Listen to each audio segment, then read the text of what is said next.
Hey kiddos, it's Dr. Scott. Welcome back to the Game Closet. In this episode, we're going to be directly comparing the Atari 2600 Plus and the Hyperkin Retron 77.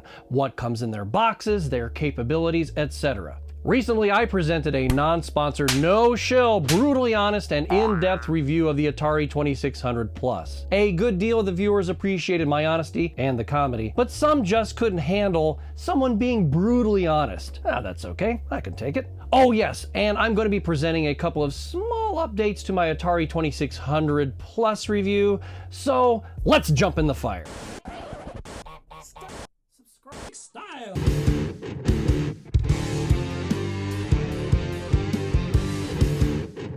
The Hyperkin Retron 77 was released in 2017 and it cost about $75 to $80 new currently. I got mine used for about $50. I saw you with the box. What was in the box? Inside the box, we have the Retron 77 console. The Retron Trooper joystick controller, which is comfortable with its shaved off corners and two buttons in case you are a lefty, not a righty. The buttons can't be used like a 7800 two-button controller. The left button and right button do the same thing and have the same fire function. Plus, it has a fairly long cable. It also comes with a micro USB to USB-A power cable, a 5-volt power adapter, and an actual manual. Although it's printed very small, the manual tells you what the buttons and ports are and what they do. Capabilities.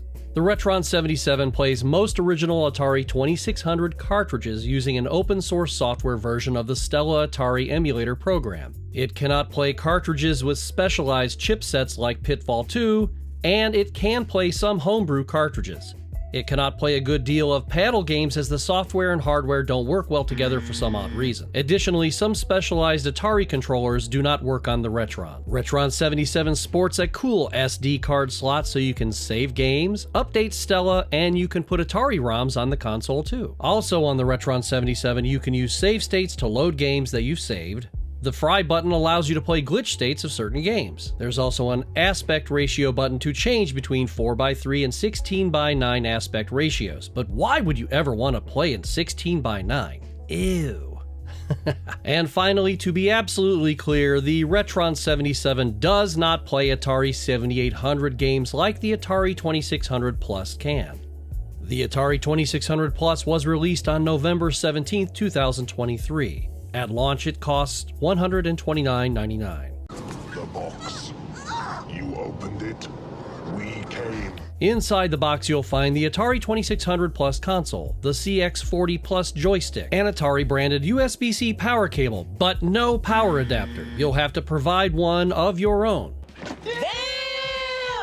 An Atari-branded HDMI cable, a very rudimentary quick start guide that uses pictograms to show you how to connect an HDMI device to an HDMI TV, and a 10-in-1 cartridge with classic dip switches that enable the player to play up to 10 classic Atari games. Capabilities. The Atari 2600 Plus plays most Atari 2600 and 7800 games, including many homebrews. According to some sources, it too is using a specially programmed version of Stella and RetroArch. Atari has tested many Atari 2600 games for the Atari 2600 Plus. Original 7800 carts as well, and many 2600 homebrews. Most of all the original 2600 and 7800 games work, and many homebrews work as well. Unlike the Retron 77, paddle games work great, so I can actually play Warlords, Kaboom, and Super Breakout. However, other specialized controllers don't work yet, like driving controllers for Indy 500 and the Star Raiders keypad. Atari 7800 games work, except games that require the second button. For example, Pole Position 2 and Choplifter, just to name a couple. Since the CX40 Plus joystick wasn't given the second button capability, you will need a third-party controller or a working Atari 7800 controller to play those games. Unlike the Retron 77, saving games is not possible on the 2600 Plus. The USB-C port is allegedly the way updates will be transferred to the console through a PC. The 2600 Plus also has an aspect ratio button to change between 4:3 and 16:9 aspect ratios, but once again,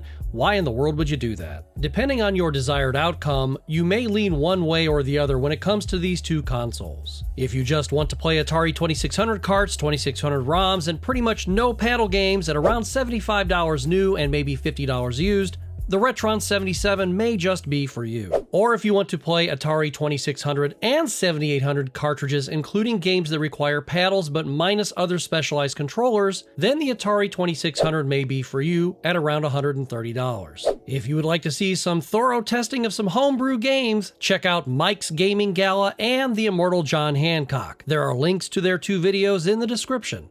In my original review of the 2600 Plus, the console experienced sound issues. So some viewers were saying, hey, maybe it's your TV and that sort of a thing. Well, when you actually look in the timeline on my editing software, you can see that that happened before it got to the TV. It's actually happening as it goes into the game capture. One way or the other, I still couldn't reproduce it, so that's great, I guess. Thanks for clicking on this video, and we'll see you very, very soon.